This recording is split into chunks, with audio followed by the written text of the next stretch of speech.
सचिन जी अलीगढ़ से। श्री हरिवंश गुरुदेव। राधा वल्लभ श्री हरिवंश महाराज जी, आपके चरणों में प्रणाम।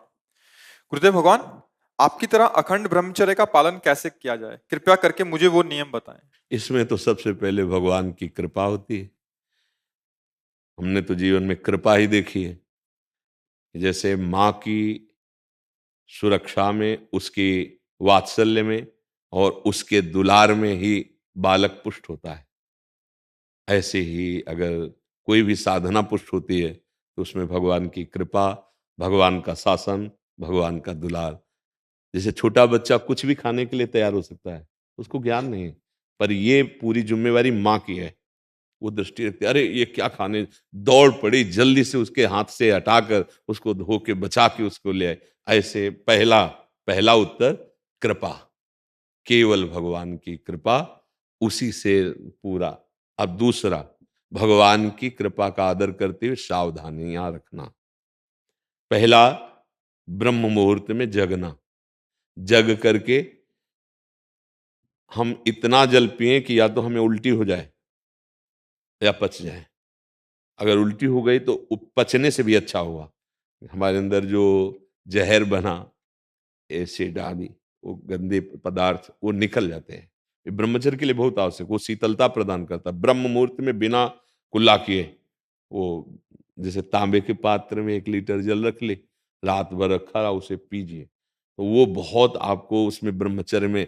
और इसके बाद थोड़ा टहलिए, वज्रासन में बैठ के फिर शौच जाइए, फिर स्नान कीजिए जरूरी है, और फिर आधा घंटा व्यायाम कीजिए, कठोर व्यायाम जैसे दंड बैठक, ऐसे फिर आधा घंटा आसन कीजिए जो योगी का आसन है।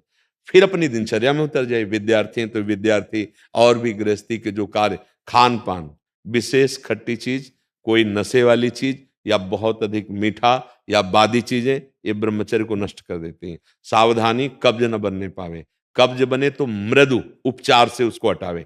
जैसे अब एकदम बाजार से मिला चूर्ण ऐसा, वो नहीं, मृदु उपचार। जैसे ईशबगोल की भूसी है, छोटी हर है, उसको मिला लो, 1 चम्मच हो, 1 चम्मच हो, और 10 दिन बराबर लो। वो आपके हाथों को धीरे से, अगर कोई बहुत ही तीव्र औषधि पाली तो वो पेट तो साफ करेगी लेकिन ब्रह्मचर्य को भी हटा देगी।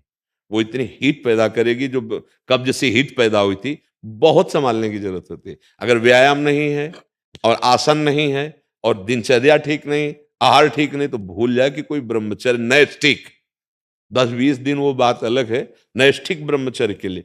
अब जो उसके विरोधी भाव हैं, जैसे मोबाइल है, उसे गंदी बातें देखोगे, कभी ब्रह्मचर्य नहीं रह सकते।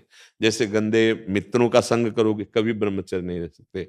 जैसे आप गंदी चिंतन अंदर करोगे, तो आप भले क्रिया ना करो लेकिन आप ब्रह्मचर्य नहीं रह सकते, क्योंकि चिंतन मात्र से अंदर एक मनोवाह नाड़ी है, वो नाड़ी मथाने का कार्य करती है। रक्त से मंथन करके वो उस जीवनी शक्ति को बाहर कर देगी, जिसे स्वप्न दोष आदि कहते हैं, वो इस तरह से नष्ट हो जाएगा हमारा चिंतन। तो फिर चिंतन करने के लिए इतनी सामर्थ्य है नहीं कि हम तत्व का चिंतन, भगवत, तो हम नाम जप करते हैं, राधा राधा राधा राधा, नाम जप करते हैं, पवित्र भोजन पाते हैं, और कभी कोई कुसंग नहीं करते हैं। हमारा लक्ष्य बन जाए कि हम भगवत प्राप्ति करेंगे, तो नैष्ठिक ब्रह्मचर्य रह जाएगा। और रोज इसी बात का केवल ध्यान रखोगे, ब्रह्मचर्य का तो नहीं बन पाएगा, उसको भूलना भी होगा। वो एक साइड में चल रहा है, हम गलतियों पर सावधानी रखे हुए हैं, लेकिन हमारा लक्ष्य भगवत प्राप्ति रहेगा, तब चल पाएगा। नहीं, अहंकार शुरू हो जाएगा, अब उस अहंकार में ही काम, क्रोध, लोभ, मोह, मद मत्सर प्रहार करेंगे, आप गिर जाएंगे। लक्ष्य भगवत, और बड़े से बड़े तप और साधन का विस्मरण, उसका अहम ना आने पावे, उसकी स्मृति ना आने पावे, तो फिर हम बहुत आजीवन चल जाएगा, ब्रह्मचर्य चल जाएगा। पर ये गृहस्थी में रहकर आजीवन ब्रह्मचर्य रहना थोड़ा कठिन है, क्योंकि उसमें रिश्ते, नातेदार, व्यवहार आदि में जाना, उठना, बैठना, लोक व्यवहार, फिर ब्रह्मचर्य रह पाना बहुत कठिन होता है। जो हम जैसे वातावरण में रहते हैं, जैसा दृश्य देखते हैं, बहुत सावधानी, तब धीरे धीरे धीरे फिर क्या होता है, ब्रह्मचर्य जो वीर शक्ति ऊर्ध्वगामी हो जाती है, वो पचने लगती है। अब वो जब ऊर्ध्वगामी हो गई तो फिर अधा पतन की कोई गुंजाइश नहीं रह जाती। पर ये बहुत कठिन है, बहुत कठिन। तो जितना बन सके संयम से रहो, और अगर आपको लगे कि हमारा मन नहीं टिक पाएगा तो फिर ब्याह करके गृहस्थी में उसमें भी चला जाए तो भगवत प्राप्ति ही होती है। खास बात है भगवत चिंतन, संयम पूर्वक, जितना संयम अधिक से अधिक कर सको, और फिर नाम जप कर रहे हो तो भगवान कृपा करेंगे, वो कृपा करके हमारा मंगल कल्याण कर देंगे। समझ पा रहे हो जी?